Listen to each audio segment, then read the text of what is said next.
All right, welcome back to the Krueg Show, everybody. We're going to talk a little Niner football today. Ted Nguyen is with us. I was on with Ted on the Larry Beal post-draft show the other night. I was just wowed by how much Ted knew about the Niners and his film breakdown. I thought was really, really good. So I said, let's get Ted on the Krueg Show and kind of pick his brain on the 49ers draft and kind of where the Niners go from here post-draft. Ted, thanks for making a few minutes. Thanks for joining us on the Krueg Show. No problem. Thanks for having me on.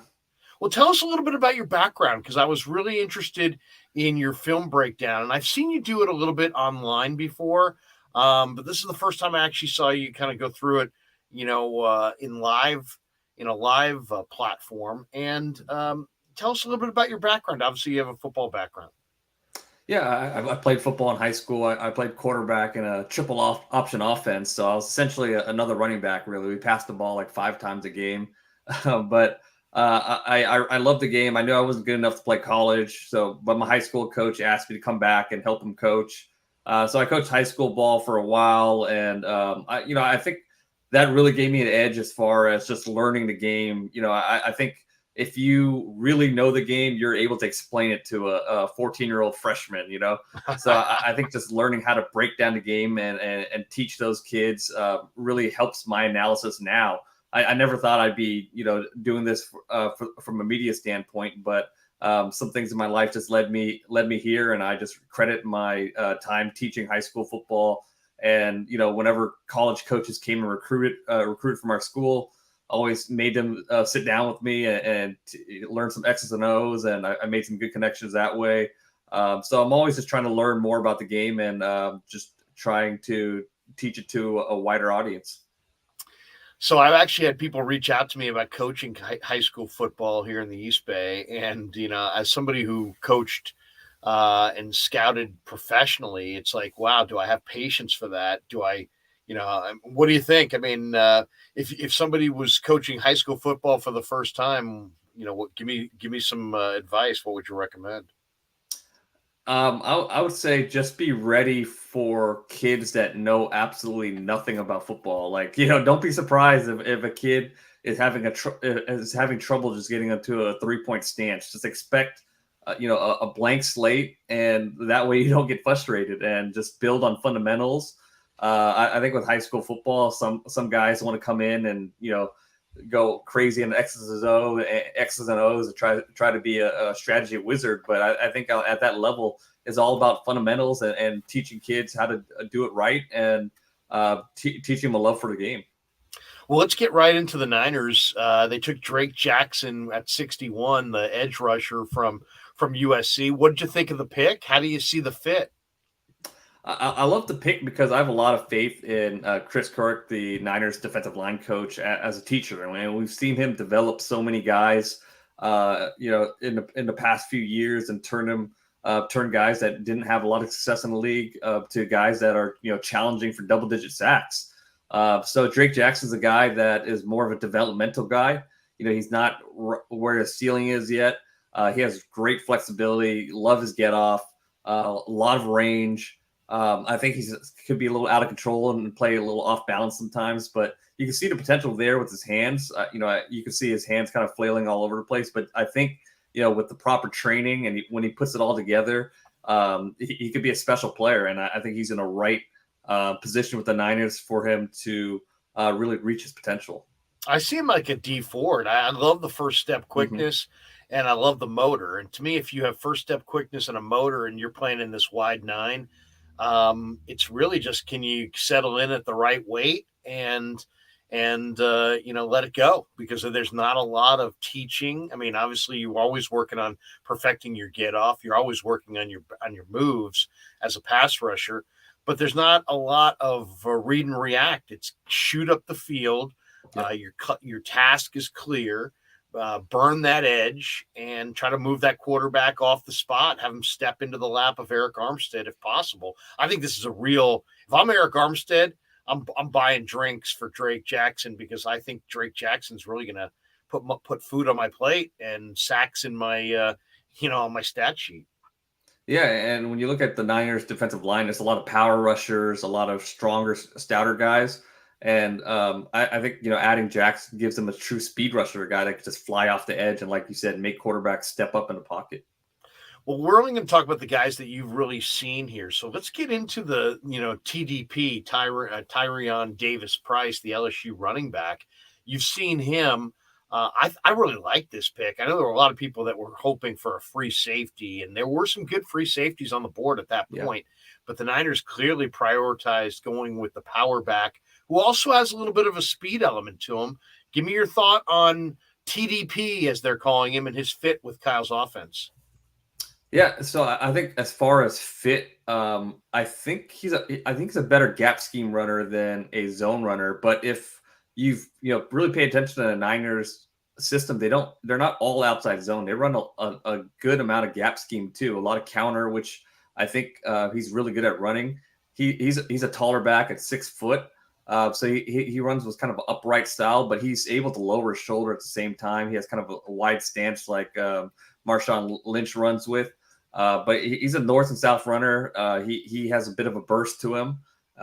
Loves contact. He's not a guy that's going to create in a second level a lot, but he can make guys miss in tight spaces. So I could see him. You can see will have a very defined role in this offense. I think Elijah Mitchell is more of a speed runner, and if they, I thought Deebo Samuel is probably their most physical runner. But if he does want to take a step back from being a running back, you could see this role for Davis Price opening up as that power punishing runner, that kind of a thunder to Elijah Mitchell's lightning.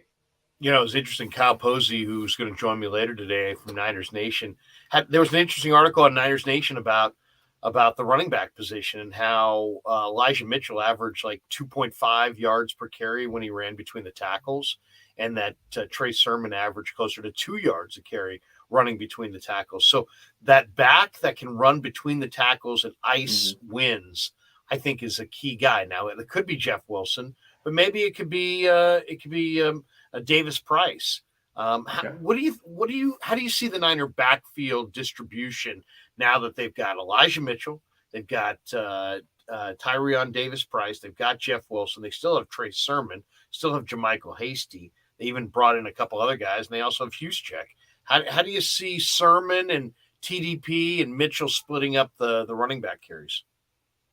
Yeah, I think Elijah Mitchell is going to be the lead back, obviously, and he's going to be that guy that they're going to run their outside zone toss plays with a lot. And I like Jeff Wilson, but it's tough to trust his injury history. If he's healthy, I think he's a hell of a second back to have, especially with his abilities to catch out of the backfield as well. Jermichael Hasty, he's kind of in that same Elijah Mitchell mode, but he's a lot better running route out of the backfield too. But yeah, I mean, I think if Jeff Wilson's healthy, he's probably going to be that north and south runner that this offense needs. But I think having a guy like Tyrion Davis Price as that backup or that guy in case Jeff Wilson gets hurt as the north and south guy is going to be pretty valuable to have. So yeah, I mean, we know the Niners like to have a stable of backs, and we've seen them have to deal with some injuries in the past. So I think it just makes sense for them to draft Davis Price. When you're a running scheme, and the Niners under Shanahan, undoubtedly running is the focus of their scheme. It's like pitching in baseball. I mean, you can never have enough. You just can never have enough. And the same with pass rushers in the NFL. You can never have enough pass rushers because if you can't move the quarterback off his spot, it's game over. And then if you're going to run the football, you better have runners, and you better have a number of runners. Let's talk about Danny Gray. I thought that was a great pickup. I thought it was a great draft pick. Give me your thoughts on it. What did you think of the selection of Danny Gray, the speedster out of SMU? Yeah, some guys just have track speed, but I think with Danny Gray, you could see that speed really translate on the field. He just blows by guys, really good on vertical routes, and he tracks the ball well, but he's also not afraid to go up and get the ball too. So he'll go up in traffic and try to grab passes. Unfortunately, drops are a problem. He'll let some go off his hands. And I think he has some ability to run some underneath routes as well, but I don't think that's going to be his role in this Niners offense. I mean, if you look at Shanahan's past, when he was with the Falcons, he had a guy, Taylor Gabriel, who was that take the top off the defense type of guy. Marquise Goodwin was that guy for the Niners for a little bit. I think they kind of went away from that style of receiver with Jimmy Garoppolo, but now with Trey Lance going to be presumably the starter next year, that vertical element's going to be back in this offense. With Danny Gray, you don't see a ton of reps against press coverage, which could be a question for him coming into this league. But I think the way that the Niners are going to use him, it's not going to be too much of a concern because they're going to use a lot of condensed formations. They're going to put him in motion, and they're going to be that he's going to be that guy that runs that deep post when they go hard play action and try to take top off defenses. So he brings that speed element. He also could be a fly sweep guy. I think he has some good instincts after the catch. And when he catches the ball, you can see him, his burst is pretty special. Once he catches the ball and he turns up field, I think he gets to full speed in a hurry. So I think he has a very specific role in his offense. But I think he could, make some big plays. Ted Nguyen with us on the Krueg show, and you're hearing why, because Ted knows the game. I think it's a great pick because a guy, Ted, this from coaching and from playing. And I've said this many times, but it's people don't often think of it this way. Offensive football is about creating space, and defensive football is about closing that space down. And a guy like Danny Gray's greatest value to the 49ers, I see as I don't even need him to do a whole lot. If he catches 2 balls for 80 yards, something like that, I mean, I think that's a successful day at the office. I think his role here is to create space for Deebo, for Ayuk, for Kittle, for Juwan Jennings underneath. And I think Gray's got the ability to do exactly that, to run off the coverage, to make you honor that deep ball at all times, to fear that guy running by you and the ball going over your head. And I just think he's going to create a ton of space. And I think he's going to be a very popular guy among the other players on this offense because of his role and what he brings to this offense. I think he will create that space, and I think the Ayuks and the Kittles and all the underneath stuff should be more open this year than it was a year ago. Yeah, for sure. And part of that is going to be Trey Lance's ability to throw deep too. Teams are going to be more afraid of him launching one than they were of Jimmy Garoppolo. But yeah, like you mentioned, Danny Gray doesn't have to have a 800, 900 yard season for him to be impactful. If he gets one pass for 50 yards, and if he's just on the field, then defense is going to have to respect that and back that safety up a little bit, and that just creates space for Kittle to run his crossers, for Deebo to run some choice routes underneath. He's really the only true speedster in this receiving core. We got this one in the chat room from Jay Hutch. He says, question for you guys. Will PSJ, that being Jimmy Garoppolo, will he be on the Niners game 1, week 1, or does he get traded before the deadline? I think they lost leverage and are now holding him until his value is high when another team's quarterback potentially gets hurt.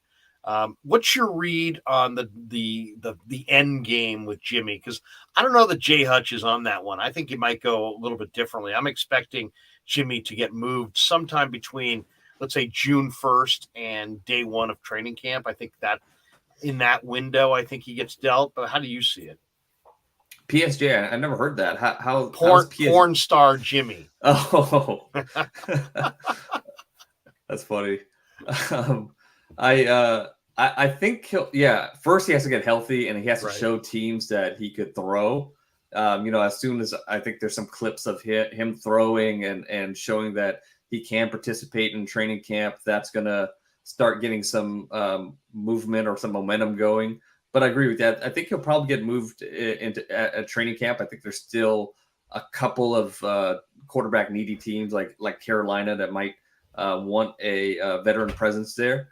And you never know if somebody might get hurt in training camp and a team or a Canadian team gets desperate and wants to make a trade too. Do you think he will suit up this summer? Because to me, I'm thinking that that's too much of a risk for the 49ers. If he gets hurt again, now suddenly they don't have an ability to release him or trade him. I kind of think that he never puts a Niner uniform on again. But you can see a scenario possibly, Ted, where he actually did suit up in camp this summer. Maybe not in camp, but I'm sure his agent or whoever he's working with are going to start posting clips of him throwing just to kind of signal to other teams that he's healthy and he can throw. I think that's probably something that his team would want to get out there. Do you think there's any chance at all that Jimmy's on the roster this year? I just can't see it. I just think it's too awkward of a situation. I think just paying him that much money to be a back quarterback, and I just don't think that's good for Trey Lance's psyche. Just to have because everybody loves Garoppolo so much that if Trey Lance has a couple tough games in a row, I don't think you want him to just kind of look over his shoulders. What do you think is the truth on Trey Lance? Because you hear these rumors and they come out. There was one just 15 minutes ago on Twitter that the Niners staff is underwhelmed by Trey Lance. And yet, obviously, they would never say anything like that publicly. What do you think is the truth? What do you think is the truth when it comes to Trey Lance? There's all kinds of speculation that, Kyle wanted Mac Jones and that Trey was forced on him. And then, then there seems like to be enough to counter that. But then, the fact that Jimmy's still there and it seems like they're hedging and either they want to get more value out of Jimmy or they're hedging on Trey. I don't know exactly what's going on because I'm not privy to it. What's your best guess on how they feel about Trey Lance? My best guess is I think, he probably had some up and down moments in practice, but he just doesn't have a ton of experience when it comes to starts, on any level of football, and he just needs some game reps to get used to the speed of the game. I'm sure he's done some really impressive things in camp, and yeah, I mean, I think they need to see him in actual games to get a real assessment of him. But I doubt that if they were truly down on him, they would release any of that or anybody would leak that from the organization. It just doesn't make any sense. Yeah, 49ers breakdown in the chat says something I totally agree with. He says, that report is hogwash. They love the kid. I got to use hogwash more. I'm not, do you use hogwash? And I'm not using hogwash as much as I should. Let me get into Deebo because, Deebo wanted out and then they didn't trade him. And then there was a report by Jeremy Fowler after the draft that he still wants out. And despite the fact that, they didn't trade him on draft night, that he still wants out and that he's willing to be patient to get out. What do you make of that? Do you think that's true? Do you think that's false? What's next? What's next with Deebo Samuel and from your vantage point? Well, he did follow the Niners Instagram account again, so there's some there's some momentum there. I mean, I just think that I don't subscribe to the idea that Deebo has to be a wineback or has to get carries to be valuable. I think he's a really good receiver, a really good route running receiver just by his own right. I think at the Senior Bowl when he was participating, he grabbed my attention and the attention of a lot of people just through his route running, beating guys one-on-one. When you look at his stats last year, catching the football, so I think he could be successful anywhere. But I just think that in this Niners offense, the way that Shanahan uses him, they get a ton out of him. So I think he likes the guys on his team. I think it's more of a money situation. I think it's more of a guaranteed money situation. He probably wants more guaranteed money than the Niners are willing to offer him right now. So it's just about, and this is just, me spitballing, and this is me, what I think. I'm not reporting anything here. So I just think that it's probably about guaranteed money. He probably wants more. The Niners might not be willing to give it to him just based on their history and with the way they negotiate contracts. and his injury history. Based on what I'm seeing, if you said make a prediction, I would say I'm predicting a compromise. I think, Mm-hmm. adding the LSU running back is a little bit of a compromise on how he's going to be utilized. I think he'll be used less as a runner than he was in the second half of last year. And I think they're going to continue to use him as a runner, but just not as in the high volume that Yeah. they did this last year. And then I think he's going to get more guaranteed money than's been reported. I think he'll get probably between $50 and $60 million of guaranteed money, which will set new records for the Niners. But I think they recognize that this is a tone setter player, and when you have Mm-hmm. a tone setter on either side of the ball, you don't move off those guys if you can. And so that would be my guess. My guess is that they'll compromise on the dollars, they'll compromise on the usage, and he'll be a Niner going forward. Let's hit Yeah. three positions that I want your thoughts on before we say goodbye. Who's the center? Is it going to be Alex Mack? Do you think that Mack's going to retire? Do you think Mack will come back? If Mack does retire, who do you think is the best candidate to be the starting center week one? Yeah, I think Mac will play another year because I think if he was going to retire, I think he would have done it before the draft, so he would have gave the Niners some options to draft a replacement possibly or make a trade. I don't think that he would have waited this long and then all of a sudden retire when there's just not many options left. As far as possible replacements, I maybe Brunskill. I think Brunskill played some center for the Niners before. I haven't really seen too much of their backup offensive lineman, but I would think that would probably be the best option on the roster now if he were to retire. But like I said, I don't think he will at this point. How about guard? Where the two guard spots. If Brunskill, who was your starter at right guard, if he does indeed slide over to center, and to me, Ted, I think that makes a lot of sense. But then who do you envision as the left guard and right guard now that Tomlinson's moved on to the Jets in free agency and you're moving your right guard to center? Yeah, I think Aaron Banks will probably start at left guard just based on the comments Shanahan's made. He didn't play a ton last year, so there's not a lot for us to evaluate with, but it just seems like they really love his development and what he did in practice, and it might be enough for him to win that spot. And honestly, at right guard, I don't know who fills that spot if Brunskill has to slide to center. Do you have an idea who you think would start at right guard if that happens? Well, I mean, Jalen Moore could be an option. I mean, I think, I liked what I saw from Jalen Moore when he played tackle in the preseason. And then they went to Mm-hmm. Compton when McGlinchey went down, and they were supposed to share time, right? It was supposed to be Jalen Moore and Compton. And then we just saw all Compton, and heck, they rode it almost to the Super Bowl. Now Compton's moved on in free agency, so you don't have that option. I mean, just looking at it on paper, I mean, the offensive line. So it's Trent Williams. I would go Trent Williams, Aaron Banks. Probably if there was a game Sunday, what would I go with? I'd go Trent Williams at left tackle, Aaron Banks at left guard, Brunskill at center, Colton McKivitz at right guard, and Mike McGlinchey at right tackle.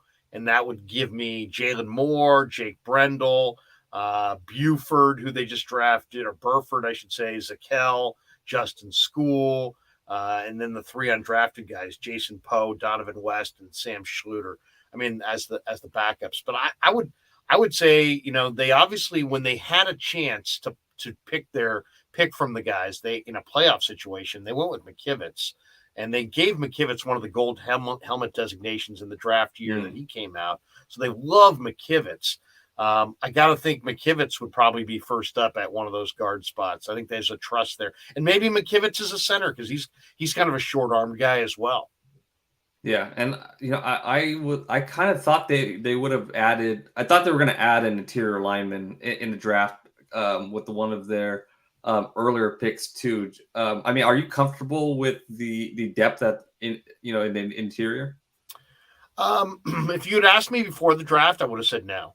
But now, I mean, I could see them adding one more veteran offensive lineman, to that mix. But when you really look deep on the guys that they did add this weekend, I think Zakel his future is not at tackle. His future is Mm. either at guard or at center.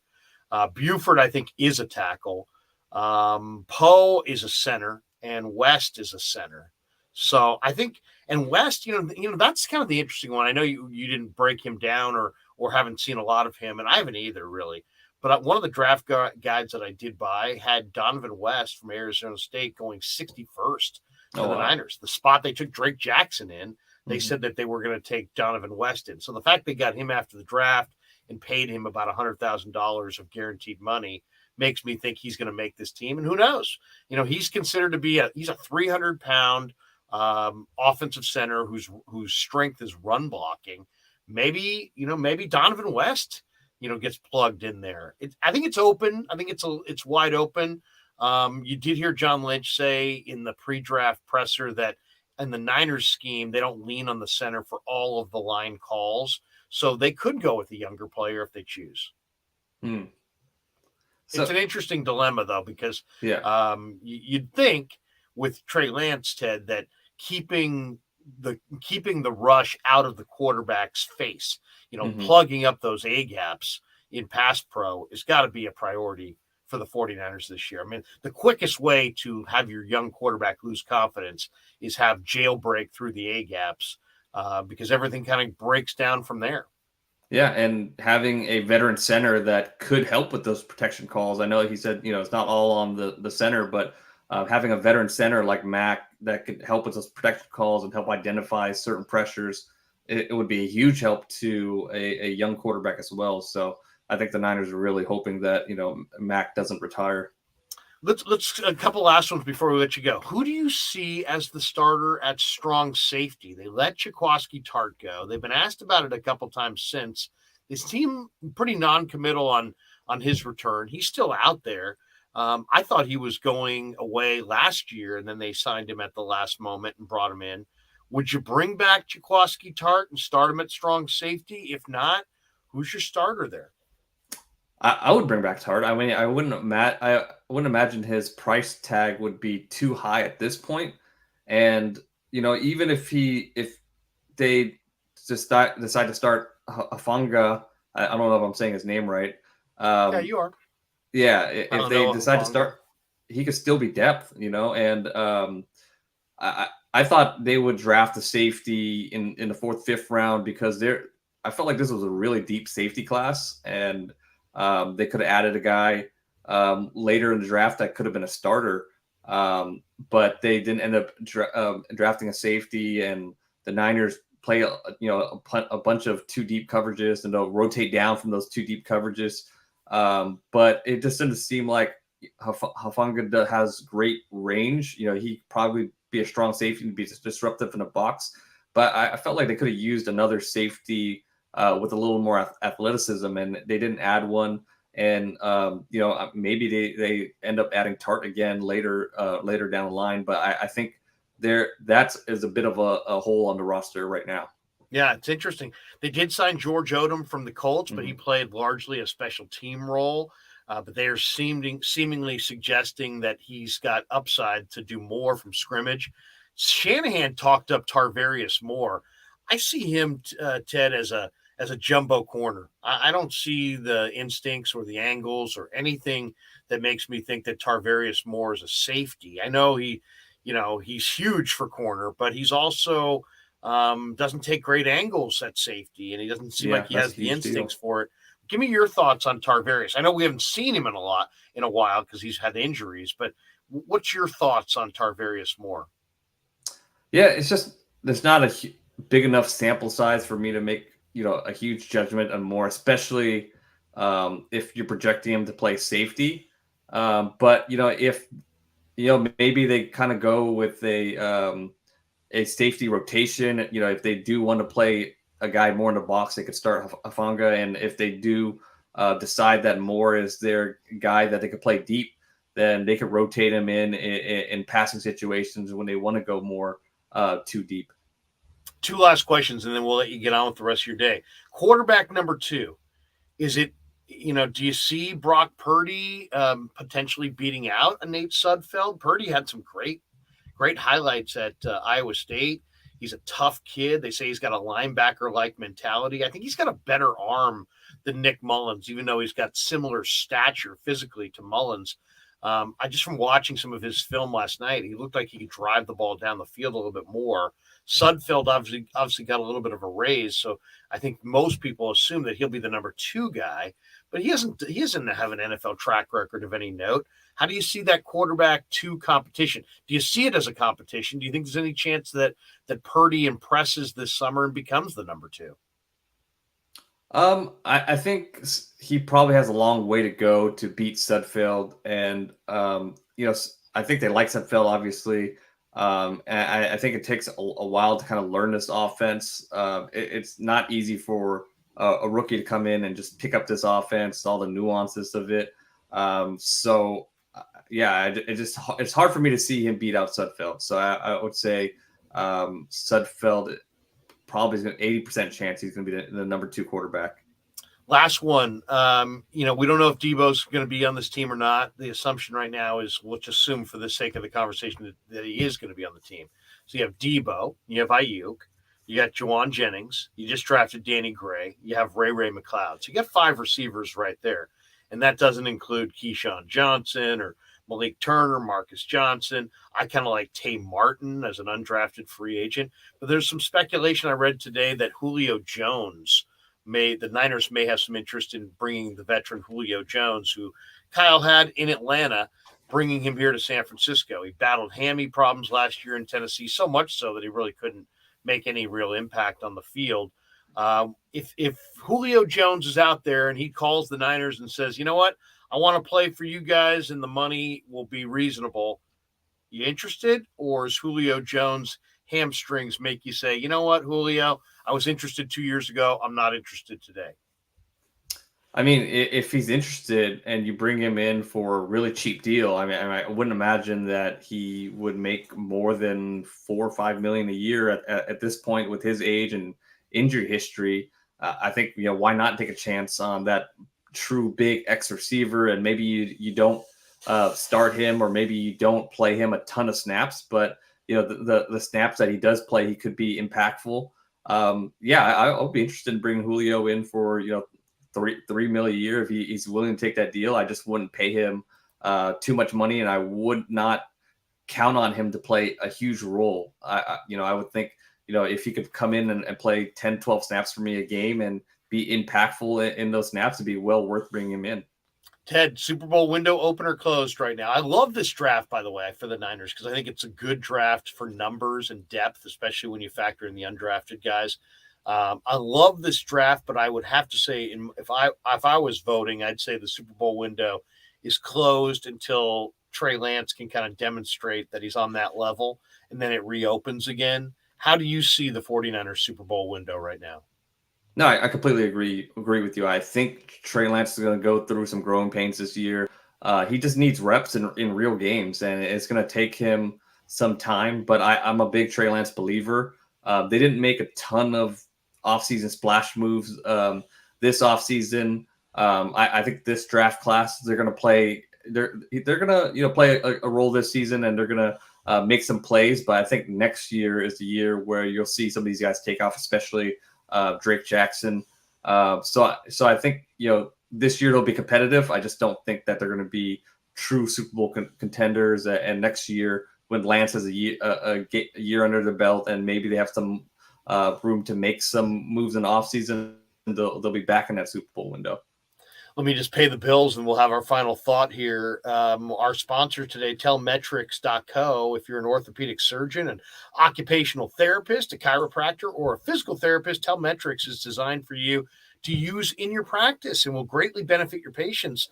In fact, Tellmetrics uses computer vision and artificial intelligence and provides a platform for outpatient rehab therapy services, both in clinical and telehealth environments. So using Tellmetrics can improve your patient's experience and much more. So for all your sports injury needs, if you're a physical rehabilitation specialist of any kind, be sure you go to tellmetrics.co,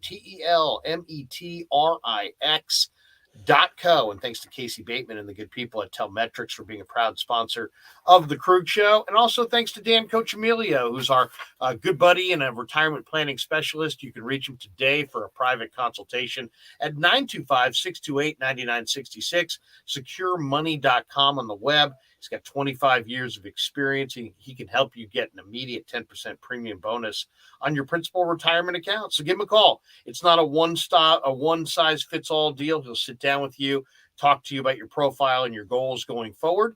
And at this point in history, you need a good financial advisor, and Danny is exactly that. He's at 925-628-9966 or securemoney.com on the web, and we appreciate Dan for being a proud sponsor of the Krueg Show. All right, Ted, great stuff, man. Thanks for coming on. Give the audience an idea if they're hearing your breakdown and maybe you're stumbling upon you for the first time, where they can go to see and hear your breakdowns on football, because I love the fact that you are a real football guy and that when you crunch tape, it's not about salaciousness or trying to grab attention as much as it is true football. And as somebody who has worked professionally in football, I respect that immensely. So tell people if they're just finding out about Ted Nguyen, where they can find your stuff and what you put out there. You can follow me on Twitter at FB_film analysis. And like you mentioned, I'll post clips with my analysis of those plays on Twitter. I write for The Athletic, so I do Niner film breakdowns on The Athletic as well. But I'm an NFL staff writer, so I cover the NFL as a whole, but I do I'll make sure I do Niners and Raiders stuff, being a Bay Area guy. So just follow my work on those two platforms. And thanks for having me on. Oh, absolutely. And be sure to hit the like and subscribe button, and be extra sure to hit that notification bell so you can catch all the upcoming Krueg shows. Love you guys having fun in this space. Thanks for supporting my channel, The Krueg Show. Thanks to Len. Thanks to Ryan, my guys. Thanks to the sponsors as well. And if you want to help me, feel free to shop our sponsors. Like and subscribe. Check out our shows. Ted, great stuff. We'll talk to you again. Yeah, talk to you again, and maybe I'll run into you at a House of Prime Rib. That's right. We both got the gift cards from being on the Larry Beal ABC show. Great afternoon. Hope everybody enjoyed it. And we'll talk to Kyle Posey from Niner Nation later on today, more about the Niner draft review. It's all straight ahead on the Krueg Show. Yeah, never met a man I've been scared of. Careful, you won't get exactly what you asked for. Here for whatever you bring me, getting handled. I answer to no one, I don't need to hassle. Yeah, we ain't never fall back. Hold our ground where we at.